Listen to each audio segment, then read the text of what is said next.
Hello everyone. Right, this is another Sky Glass thing. Right, a lot of you might not know this, but I found it out. It's not just for Sky Glass. It's literally any TV, and this will improve your um, sort of dynamic range, I suppose, more than anything. Right. So if you go, you've got your Sky Glass on there. Bless Queen Elizabeth. Sad, sad news. Right, if you go down to your settings, it'd be different in each TV. Right, on Sky Glass Picture and Sound, go to Picture Mode. Now, this is what you want to turn off. So it's on now, so that I think gives you like 50% on the backlight. So it's not, the picture isn't as bright. As soon as you turn this off, oh, hang on a second. Right, it's off now. Right, so let's turn it on. I'll show you what I mean. You see that dim down? So if I turn it off, oh yeah, that's right.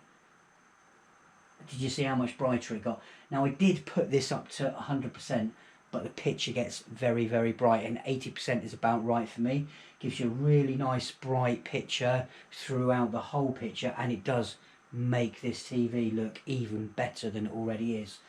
It is going to use more power. For the people out there that are trying to save power, might not be a setting you want to change because it will use quite a bit more power. Any other bits? I haven't really had a look at all these bits and pieces on here because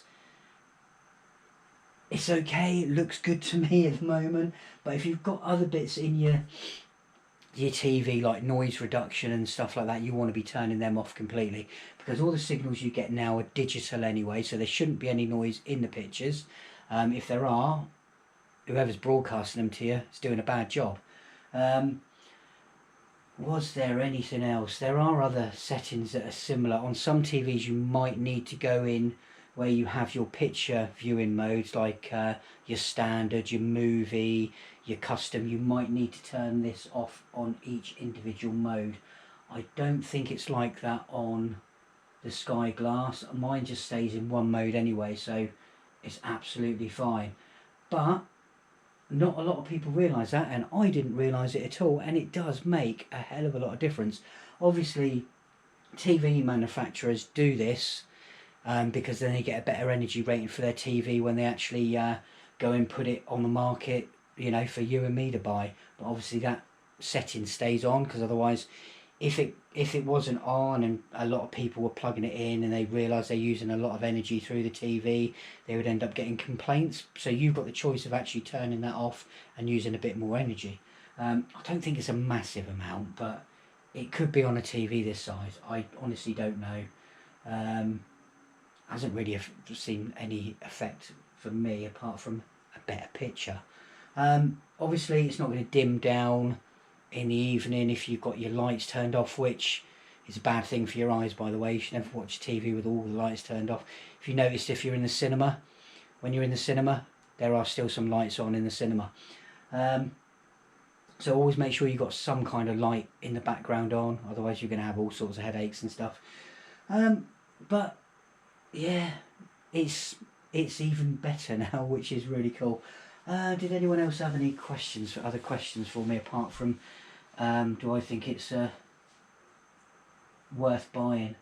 I had an old, well, it wasn't that old, it was an LG 49 inch, I think it was. Obviously it didn't look very big on this wall. HDR TV, yeah, it was a good picture. I have always found that the Sonys do have a slightly better picture than the LGs, but I did quite like this LG. I do like LG stuff because I like the Magic Remote and I like the way they integrate. They do tend to lose their network connectivity, like the Wi-Fi just seems to turn off every now and again for absolutely no reason at all. Now, the equally annoying thing on this TV is every now and again it will sort of lock up and it won't do anything. I'm an impatient person. I will probably only wait a couple of minutes and then I'm just unplugging it and restarting it, because that's the best way to refresh telly. I know a lot of people won't like that, you just unplug it. It doesn't matter. I mean, newer technology nowadays is designed, you know, if you get like a power failure, or lo and behold, you have a power cut with the rate of the charges of power at the moment. It wouldn't surprise me before there's a lot more of that. Yeah, it's a good picture. I upgraded because I wanted a bigger screen and I wanted a decent quality picture. This is QLED. The Samsung, sorry, the LG was just a LED, I believe, HDR. Good picture, but this delivers a lot more. And like I have said, once you mount this on the wall, even though I'm using a soundbar now, when you use the built-in speakers, it sounds a lot better on the wall. I think it's because under here you've got speakers here and there for the Dolby Atmos, and you've got them at the back, you've got them sort of dotted around everywhere to throw sound here, there and everywhere. It's a bit of a gimmick, by the way, because it doesn't really work that well, even on the Dolby Atmos soundbar. I think it's because when you've got it on the stand, this part of the TV is sat on a stand. There is no way for that sound to come out of those speakers at the bottom. So I think that is why it sounds a lot better. It sounds a lot bassier as well when it's on the wall, which surprises me because you don't really normally get bass out of TVs built-in speakers anyway. I mean, this has got this sound bar down here. You probably can't see. Oh, yeah, you can. Has got a subwoofer, which that's what I like, and plus you can add surround speakers to this to add to the. I don't know why you would do that if Dolby Atmos is meant to throw the sound up bouncing off the ceiling and this, that and the other, but it is something I'm going to plan to do in the future. I've been meaning to buy him for a couple of years, about a year and a half maybe, and I just forget every year, because I was aiming to buy him sort of for myself as a Christmas present around Christmas. Anyway, that is all I wanted to share with you, but I recommend turning that off. You don't have to do that. If you want to save a bit of energy, leave it on. But for me, it's so much better with that auto backlight adjustment off. And if your eyes can take it, bang it up to 100% because it's absolutely spectacular. I think on 100% you could probably have blazing sun shining straight on it and you'd still be able to see the picture. But what I worry about then is if you're doing that with 100%, I don't know what these TVs are going to be like for screen burn. It's a thing that we used to get on mainly plasma TVs back in the day, but QLEDs, have no idea. It doesn't seem to affect LEDs as much. I think you'd have to have it on for hours.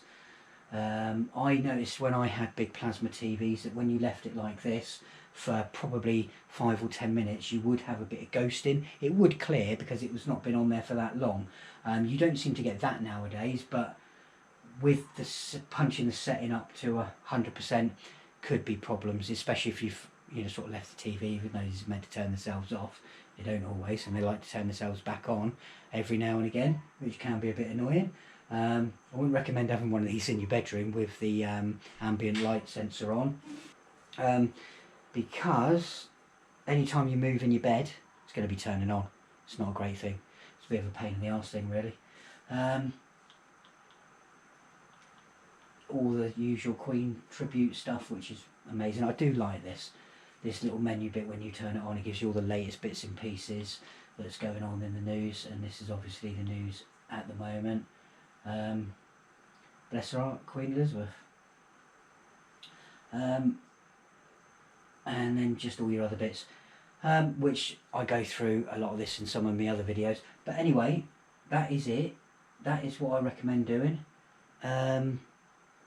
Yeah, turn it off, whack it up to 80% or whatever your eyes can take. Thank you very much. Like and subscribe, and it would be good if you subscribe because there's a lot of you that don't subscribe. It does help me out a bit, helps me grow the channel, helps me get more things on here for you. And I do quite like doing the Sky Glass thing. So I mean, if you've got any other questions on this Sky Glass, feel free. I do answer all the questions underneath. So just stick a question in there, I'll answer it. if I can. And if you need me to do a video of showing you something, it's not a problem, I can do that. It's not an issue whatsoever for me to do, if I know how to do it. If I don't, I'll learn how to do it and show you. Anyway, thank you very much for like and subscribe.